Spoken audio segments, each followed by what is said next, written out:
এক রাতে এক বিত্তবান মানুষ ও তার রূপবতী স্ত্রী একত্রে বসে আহার করছিলেন। তাদের খাবার টেবিলে সাজানো ছিল নানান পদের সুস্বাদু ও রাজকীয় সব খাবার। ঠিক এমন সময় তাদের বাড়ির দরজায় এক দুর্বল ও শীর্ণকায় ভিক্ষুক এসে দাঁড়াল। তীব্র ক্ষুধায় লোকটির শরীর রীতিমতো কাঁপছিল। স্বামীর অগোচরে স্ত্রী দয়া বরবশ হয়ে নিজের প্লেট থেকে কিছু খাবার ওই বৃদ্ধকে দিতে চাইলেন, কিন্তু স্বামী তা দেখে প্রচণ্ড রেগে যান। তিনি স্ত্রীর হাত থেকে খাবার কেড়ে নিয়ে মাটিতে ফেলে দেন। এরপর ভিখারিটিকে ধাক্কা দিয়ে তাড়িয়ে দিয়ে দম্ভের সাথে বলেন, বের হও এখান থেকে। আমার মাথার ঘাম পায়ে ফেলা উপার্জনের টাকা কি পথে ঘাটে বিলিয়ে দেওয়ার জন্য? স্বামীর এমন অমানবিক আচরণ ও চরম অহংকার সৃষ্টিকর্তার আরশ কাঁপিয়ে দিল। স্রষ্টার অসন্তুষ্টির কারণে খুব অল্প সময়ের মধ্যেই তাদের সাজানো সংসার তাসের ঘরের মতো ভেঙে পড়ল। এরপর কেটে গেল বেশ কয়েক বছর। ভাগ্যের পালা বদলে ওই নারীর পুনরায় বিয়ে হলো শহরের খুব নামকরা, দয়ালু এবং সজ্জন এক ব্যক্তির সাথে। একদিন এই দম্পতি যখন একসাথে রাতের খাবার খাচ্ছিলেন, তখন হঠাৎ তাদের দরজায় কেউ একজন কড়া নাড়ল।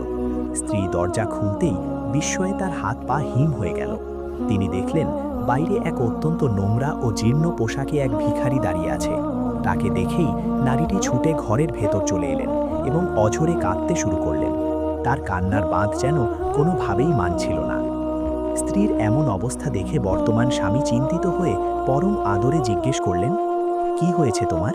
এভাবে কাঁদছো কেন? চোখের জল মুছতে মুছতে স্ত্রী জবাব দিলেন, দরজার ওপাশে দাঁড়িয়ে থাকা ভিখারিটিকে চিনতে পেরেছেন? সে আমার প্রাক্তন স্বামী। একদিন যে কিনা সম্পদের অহংকারে অন্ধ হয়ে এক ক্ষুধার্ত মানুষকে গলা ধাক্কা দিয়ে বের করে দিয়েছিল।